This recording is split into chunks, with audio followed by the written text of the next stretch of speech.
Need a running back to help you win in fantasy for week 9 or beyond? I'm here with my top 5 waiver wire pickups for week 9, starting with top 5. Let's count down. And I'm going to start with a name that is a blast from the past, someone you haven't heard of in a while. That's Foreman. That's right. You probably didn't know he was even on an active roster. I know I didn't until I was watching yesterday and saw him on Tennessee's team backing up Derrick Henry. Sure enough, Foreman is playing, and he actually looked pretty good in spare duty. Only got on the field for 6 snaps, but on those 6 snaps, he carried the ball 5 times, got 37 yards.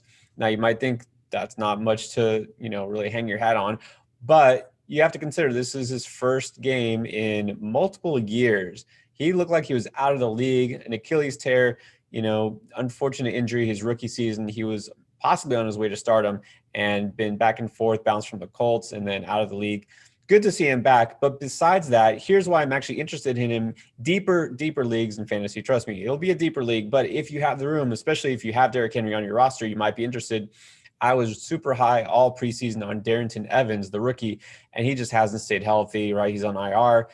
So who's the backup to Derrick Henry? It's been Jeremy McNichols, but he has not really, done anything special. He's actually got a decent yards per carry average. Whoever's the backup to Henry is going to have a lot of value. McNichols is very limited, doesn't do much as a pass catcher. And so if Foreman can stay healthy and actually secure that backup role, he becomes one of the best insurance policies in the entire league. All right. And we know he has the talent. He's still a young player. So I'm actually interested if you have Henry and you're looking for a stash and you have the room, why not try Foreman? All right. So my number 4 pick is going to be DeeJay Dallas. Now, he was a nice last minute pivot for a lot of players last weekend. If you were out Chris Carson, you thought, okay, well, next up is Carlos Hyde. No, Carlos Hyde did not play either with a hamstring. So he was doubtful and didn't play, of course. Travis Homer should have been next in line. He actually did wind up suiting up, but barely played. And, he's limited anyways, what he brings to the table. So it was DeeJay Dallas actually who had the most of the work, the rookie, another running back out of Miami. So he didn't really do a lot of great things on the field with the touches he got for 17 or 18 carries, only 41 yards and 5 catches for 17 yards. But the nice thing is he scored 2 touchdowns and he's on Seattle's offense. That offense, anybody in that backfield, anybody on the field has value any given week. Now, here's the thing. Chris Carson should be back next week. If he plays, then you think Dallas gets pushed to the side. And that's true. But here's why I still have some interest in Dallas is because I think he showed enough, and he is obviously more versatile than Carlos Hyde as a pass catcher. That's never been Hyde's thing. Dallas, that is his strength. He's a converted receiver from college. So he's definitely got the pass catching chops. He showed enough in terms of pass protection and versatility that I think he'll still be valuable in Seattle's offense. And of course, Chris Carson could easily get banged up again. He might not be ready for next week. Who knows? So again, this is more like a handcuff situation, but Dallas, just the fact that he has a chance to get some snaps at some point in this backfield, he's not a bad insurance policy to have. All right. Number 3, this is somebody who would think more of as a backup, but you know what? In Indianapolis, it's turning into a full-blown committee, and that's Nyheim Hines. Now, let me clarify, because the big name from this past week was Jordan Wilkins, right? He's the one who came onto the scene, not Jonathan Taylor doing what we thought Jonathan Taylor was supposed to do. A lot of people disappointed in what he's done this rookie season. And so Jordan Wilkins looked explosive, right? He was the one who was getting all the yardage and doing what we hoped Taylor would. But here's why I'm actually more interested in Hines. So first of all, it looks like it might actually be a 3-man committee going forward with the running backs. We've heard some beat reporters say as much, not just because of what Wilkins showed this past week 8. Taylor obviously been a little disappointing. Some people questioning his vision.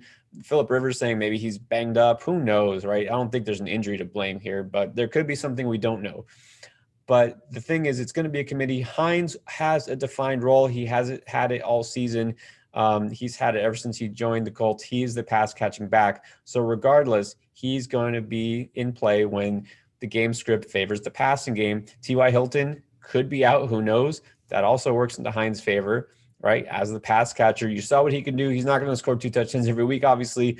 But you know what? In games like this coming week, playing Baltimore, the Colts might have to come from behind a little bit. So I like Hines as a safe floor guy in PPR and someone who you can always kind of plug in and play. And I'll tell you what, from personal experience this last weekend, didn't have Chris Carson available on my roster. I had Hines on my bench. I plugged him in and I was pretty happy with the results. Maybe a little bit of good luck there, but he's the type of player that can do that. So I kind of like Hines going forward. Number 2 is going to be Gus Edwards. Now, Gus Edwards isn't the main back to know in Baltimore, but of course, J.K. Dobbins is probably gone in your league, probably way gone. Mark Ingram, we don't know exactly what the status is, but he missed this week. And the last I heard, he could miss multiple weeks, which means going forward, right, at the very least next week, and who knows how much afterwards, Gus Edwards is going to get his fair share of carries. Now, he is behind Dobbins. I'll admit that. But here's the thing. Both of them were great this past week, right? Running the ball, and it looked like a tough matchup. You know, and I said as much last week against Pittsburgh's defense. They have been shutting down the run, right? They're kind of turning into a funnel defense. Well, no, not this week. They let Dobbins and Edwards both feast in the running game. Edwards won't get you much in terms of, you know, receptions. In fact, he won't get you anything, right? Because that's just not what he does. He's a big back. He goes straight line, and that's it. But he's pretty good at what he does. So if you're in a full PPR league, you're probably less interested in Edwards just because the floor is really low.